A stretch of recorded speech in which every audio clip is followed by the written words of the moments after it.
Welcome to Automathic Education. This is a quick how-to video on how the program works and how you can implement it in your classroom. Automathic is a paper-based printed program designed for grade 1 to grade 5, with grade 6 currently in development. Automathic is designed to supplement your daily math program. It doesn't take over, it is there to just sit side by side to continue to improve and develop students' number sense, number facts and fluency. It is a systematic whole school program carefully created to slowly build and master student skills. The worksheets align with the Victorian Math Curriculum 2.0 and are supported by a development staircase of fluency skills from top 10 resources. What makes Automathic unique is that every time that you download a worksheet, the numbers in the equations change while maintaining the same structure and mathematical focus. This provides a fresh set of problems daily without disrupting any learning sequences for the students and for the teachers. How to access the Automathic Education program. First, start by searching up Automathic Education. It should be the first result that you see, but if you can't come across it, please just go through our Facebook page to access the website. I'll click on the link and it'll land us to the website. Along the top you'll have pages grade 1 to grade 6 and supporting resources. I'm going to use the grade 5 page to show you how you can access the resources and use the worksheets. The grade level structure for each of the grade levels is exactly the same. Each grade level has 5 worksheets. For example, on the grade 5 page here we have level 17, 18, 19 and 20 with a challenge worksheet towards the bottom. I'll go through what they all look like further in this video. A couple of details before accessing and downloading the worksheets. Off to the left hand side you'll notice there is an image or a character. These characters link exactly to the worksheets. So for example, level 17 is a mechanic, level 18 is a pirate, level 19 is a Viking, and so on. This allows students and teachers to quickly identify which worksheet they're working on by simply the image, not so much the level and the number at the top. Off the right hand side there is an image of what the worksheet will look like when you download it. So it makes it a little bit easier before downloading and accessing each of the worksheets. There's also a bit of an overview of what the worksheet has on it. So the main focus, the columns, the questions and the total score. Below that we have the completion certificates and also the improvement certificates. I'll go through them later on. All you need to do is click on the button for the worksheet. The worksheet takes about 10 seconds to generate. This is because every worksheet is unique.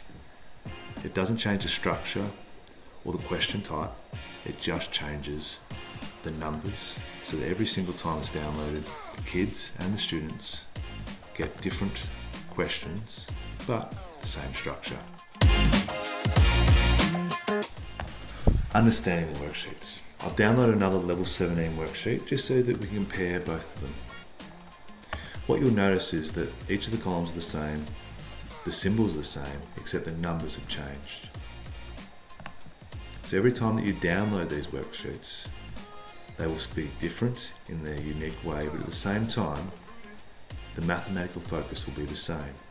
This will ensure that students are mastering those mathematical focuses, but at the same time keeps it quite engaging in the fact that they get something new every single time they get there, but also don't get something so new they don't understand what's happening. On the worksheet we have a couple of things I'd like to point out to you. As I said to you before, each of the characters turn up there, makes it a little bit easier for you to see. There's also a mathematical focus on what the worksheet is about. It also has the date and time, so it makes it easier for you to be able to access and check and reference which ones kids have worked on. There's a name box and also a score box. At the top of each column it tells you what you're focusing on. And you'll notice that there's also numerical order of how you should go through the worksheet. 1 all the way down to 24, 25, all the way down to 48, all the way to 144. We have bonus 1 and bonus 2. They will also be unique every time you download those, and also the possible score down the bottom. The second page is the answer key. So you don't have to work out any of these kind of things for the students. They're already there and they generate by themselves. Preparing and generating the worksheets. All students will begin on the first level based on the grade level they're working on. So for example, grade 5s will work on level 17. If I click on grade 2s, they'll work on level 5. Grade 3s, they'll work on level 9, and so on. Grade 5s will start at level 17. Print enough worksheets for your students, ensuring you generate new sheets every time to keep the problems fresh and engaging. Typically, teachers may need to print up to 5 worksheets for their grades based on student levels, some at level 19, others at level 17. That will slowly increase as the year goes on, but is fairly manageable with only having 5 worksheets. Distributing and timing. Hand out the worksheets face down to create a flip moment. Set a 10-minute time limit. Use the projected timer or a discrete timer based on your class's preferences. Sometimes a mix between both of them. It is up to you and what works in your classroom. Encourage students to work numerically, so example, 1 to 100 without skipping equations. The reason behind this is so students don't just complete equations they have already mastered. It also gives teachers feedback on what misconceptions might be there and allows you to address them and provide strategies that can be explicitly taught to the majority of the class. The bonus questions. These are on the majority of the worksheets.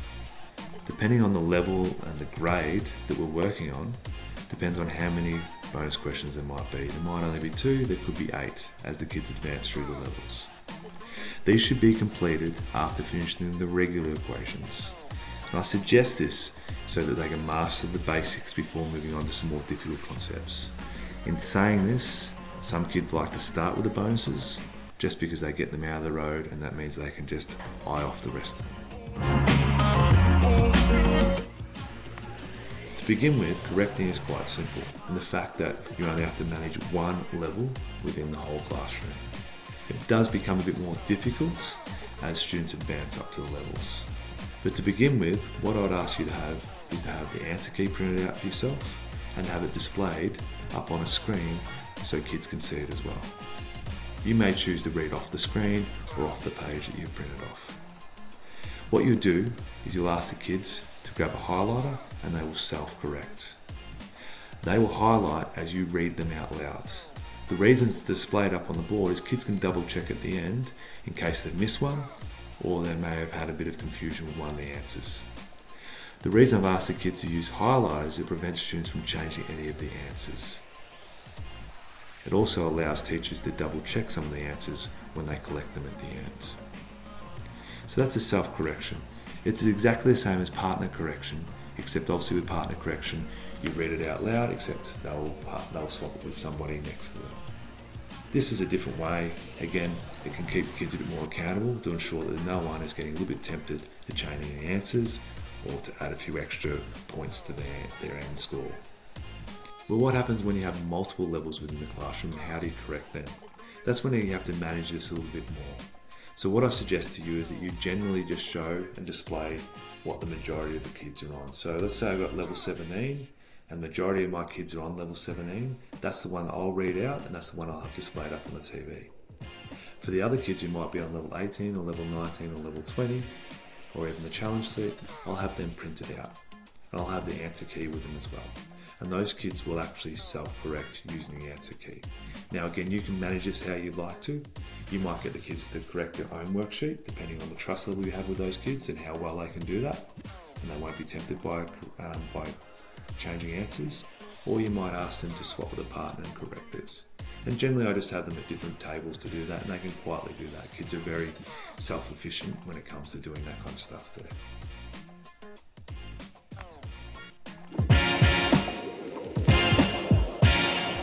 I want to use level 17 to show the built-in differentiation.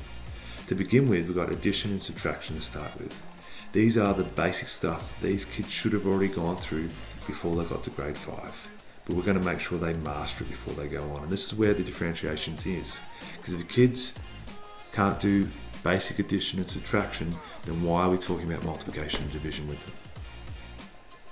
So they can begin that and continue to master that. So those kids are working at that level, but while the other kids who are going pretty well with that will be able to start moving on to their multiplication division facts for the 9s, 11s, 12s and 7s.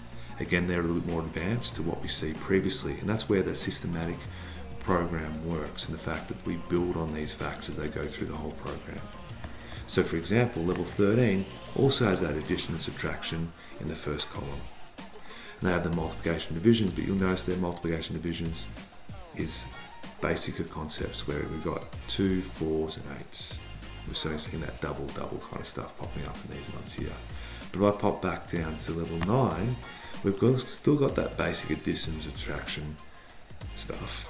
They've got your multiplications, multiplication. So we're not even looking at the division just yet. You'll notice at level 10 and that kind of stuff starts to slide in, but we're systematically working on making sure the kids have mastered this before moving on. And the worksheets work that way throughout the whole program. Alright, so there's got that built-in differentiation. Active observation.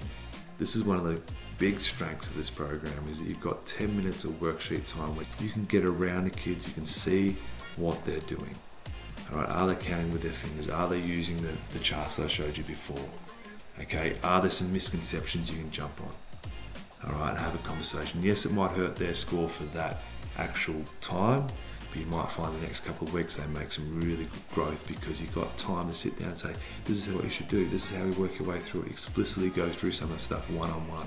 And how powerful that can be, because we don't get that opportunity all the time. To add on to the differentiation, there are some resources that you can access on the website. So here I'm going to talk a little bit as you come down. Alright, I'm going to talk a little bit about the 120 charts and the 200 charts that we have there. These are the things that you can print off. Again, you don't have to use my ones that I've made. You might have your own, but they make a really simple way for kids to build their confidence, build their number sense, especially with their addition and subtraction. And I found this really powerful at the grade 5 level. Obviously you can work at the grade 1 and grade 2 level about efficiently being able to count. So let's do addition, for example. We might be 11 plus 12. Instead of going 1, 2, 3, 4 and counting all the way up, they can know they can partition 12 into 10, and they make it 21 plus 2 more equals 23. So the ability to actually move the counter and see that happening is not so much abstract. Alright, it's concrete, it's a visual for them, and it allows them to support. So this is something I'd really encourage you for some of those kids who are finding addition and subtraction challenging. Use these charts, print them off, get a little counter, and you'll find that their speed, their accuracy, but also their understanding of what's happening when we're actually doing addition or doing subtraction improve. Progressing through the levels. It's really straightforward to progress through the levels. Students advance when they complete the worksheet with 100% accuracy within the time limit. Let's look at level 17 here. We know there's 144 questions and there's 2 bonus questions. The bonus questions are worth 5 points each, so the total score is 154. Students will need to get 154 out of 154 to advance within that time limit of 10 minutes. This is up to teachers' discretion.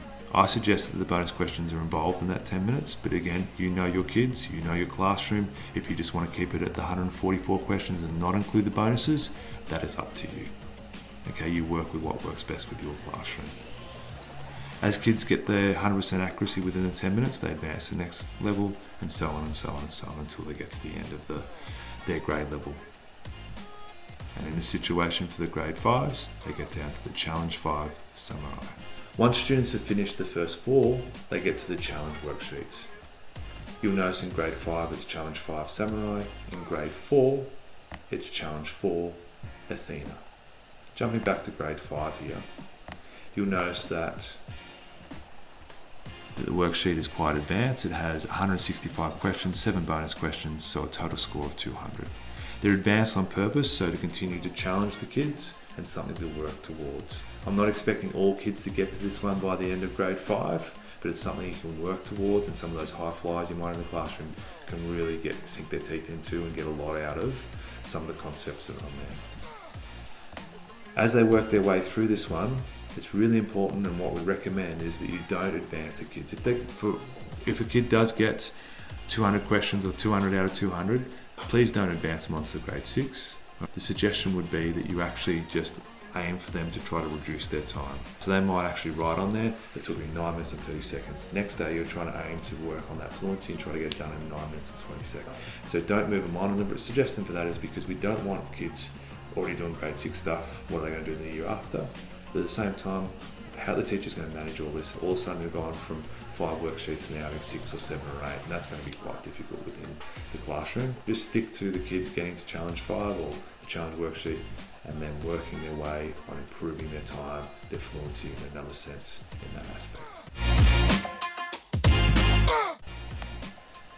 How many times a week do we do Automathic? Remember, Automathic education is made to supplement your math program. It isn't to take over. So what we suggest is you run it twice a week to reinforce the skills and build your long-term mastery and the long-term memory for the students. Number talks. Number talks are teacher-led discussions that help students verbalize their mental strategies and strengthen their number sense. They work really well with our worksheets too, because they allow us to address any misconceptions or any areas in which kids need to improve. So for example, if kids seem to be struggling on the worksheet with addition, as we can see in this image here, you'll be able to put some addition questions up on the board as a number talks, and we can work through the mental strategies that the kids have, or even a mental strategy that the teacher has that they can share that makes it more efficient for them to work out the equation. And if they can get more efficient with doing it mentally in their head, when it comes to doing the worksheet, they'll be able to apply that, which then will improve their fluency, which will then improve their accuracy. Homework. Let's look at how we can use Automathic worksheets as a part of your homework for your classroom. On the supporting resources page on the website, you'll notice there's some information about how you can do this. There's also some guidelines, PDFs that you can download as a part of the program. I'm going to use the grade 5 one, but also there is grade 1 all the way to grade 6. I'll click on the grade 5 one and you'll notice we open it up and it has level 17 Automathic there. Your homework is based on your personal best scores. For example, if your personal best score is 56, you'll complete the first, second and third column because you're between 51 and 72. If you're above 72 to 100, you'll do the first 4 columns. As fluency builds, students complete more columns until they finish the full sheets. Once students reach the new worksheet level in class, and that's really important in class, just because they complete at home doesn't mean that they can go up a level. Alright, they complete the full worksheets for homework. So let's say that someone does get level 17 and they've gone to level 18 in class. That means they get the new worksheets. We won't have one of these sheets here for level 18 because generally the students will have enough fluency and number sense that they can work through level 18. It might take them a bit longer than 10 minutes, but it's not a massive stress on the students because what teachers can do, they can print off the worksheets for their students for homework, highlight the columns they want them to do, or the students can do the same thing, or they'll just know based on the printout that we have here. Of course, students can do extras. I've had plenty of students who have done all columns that really reinforce steady growth, and we see a lot more number sense as they want to do that. This is teacher discretion, so you know your kids. If these don't fit your kids perfectly, please adjust them. Data tracker and assessment. As a part of the Automathic education program, there is a student score tracker. This can be accessed on supporting resources on the website. There is a grade 1, 2, 3, 4 and 5 with grade 6 pending. You can click on these links and they'll open up a Google spreadsheet copy, and then you can add it to your drive or you can download it and use it on your computer. What this allows you to do is allows you to monitor student progress throughout the year. It tracks personal best scores and adjusts levels automatically. Let's have a little bit of a look at our student score tracker Google spreadsheets. This is the one from my term 1 grade 5 class. Along here we have the student names, the levels and the personal best. Along the top here you can also put in the dates in which the worksheets were completed, and then underneath that you can also put the data. There's some details in here that we want to have a little bit of a look at. They're really important to this spreadsheet. We've got bolded numbers, we've also got coloured cells, and they become really easy for you to be able to track how students are going with these worksheets. Let's have a look at our student 1 here. On the first day, they got 40. That's why it's bolded, because that is their personal best. Then the next day, they got 40 as well. It's the same as their personal best, so it's not bold. Then 45, 47, 50, 53. So made some good growth over the first couple of weeks. Then went backwards for a couple of sessions before going back up 55, 56, 72, 85. And over the course of the whole term, they've been able to go from 40 up to 98. So almost make an improvement of 60 questions answered within 10 minutes, which is great growth, great for their confidence. But the reason we have these ones is we can track how kids are going and we can check in if they're plateaued. So in this situation, we see they had 2 or 3 sessions in a row in which they hadn't really improved. That allows me to go and do some active observation. It allows me to go and see them and say, how are you travelling here, what's going on, and see if we can improve their score, which in this case she was able to do that. Now you'll notice that there's some coloured cells. Now these tell us and they indicate that they've gone up. So let's have a little bit of a look at our student here who's up at level 20. I'll get to complete level 17 within 5 sessions. They've obviously made a massive growth. The first day they did 53 and they got all the way to 154. You'll notice that their personal best over here says 126 though, because that's their level 20 personal best. So we have a look through this one here. They've made improvements all the way through until they've gone on to level 18 and completed that one. Then they were able to really shoot up and get up to level 19 and complete that within a couple of sessions. Then I'll see their PBs drop back down because now they're on to level 20 and they're working their way through that. So that's a way you can use your tracker to indicate how students are travelling. Certificates. A part of Automathic is our ability to recognise students' achievements, either through a completion certificate or an improvement certificate. Every level worksheet has unique and downloaded certificates that you can use within your classroom. This is the level 17 ones, completion and improvement. We also have level 18 ones and so on. Let's click on the completion certificate. A completion certificate is given out to a student who's completed the worksheet within the time limits and with 100% accuracy. I'm then able to put in the student's name and the teacher's name as well. I'm then able to generate the certificate. The certificate is generated, it takes about 10 to 15 seconds. Obviously I've used the student tracker spreadsheet from before to identify who has actually gone up a level, and I'm able to print off this certificate for them. Once it's generated, you'll see that it will pop up in your downloads. As you can see, here it is. And I've got Maddie, successfully completed level 17, Mr. Fisk, and it's got the date in which that has happened. The improvement certificates are generated the exact same way as the completion certificates. I open up the link, I place in the name, the teacher's name, and I generate the certificate. These are up to teachers' discretion as well. I use my spreadsheet to see who's got personal best over the course of a few weeks and who has made improvements. Again, I use that over 3 or 4. If I see improvements, I hand them out. For others, it might be someone working and they've plateaued for a bit and they finally got a spike and they've got a couple in a row. Let's give them a certificate. So you can use these as you need. And for example, it comes up with improved fluency and accuracy while working on level 17. So quite generic in that way, but you can give them out them very specific depending on the children and what improvements they have made.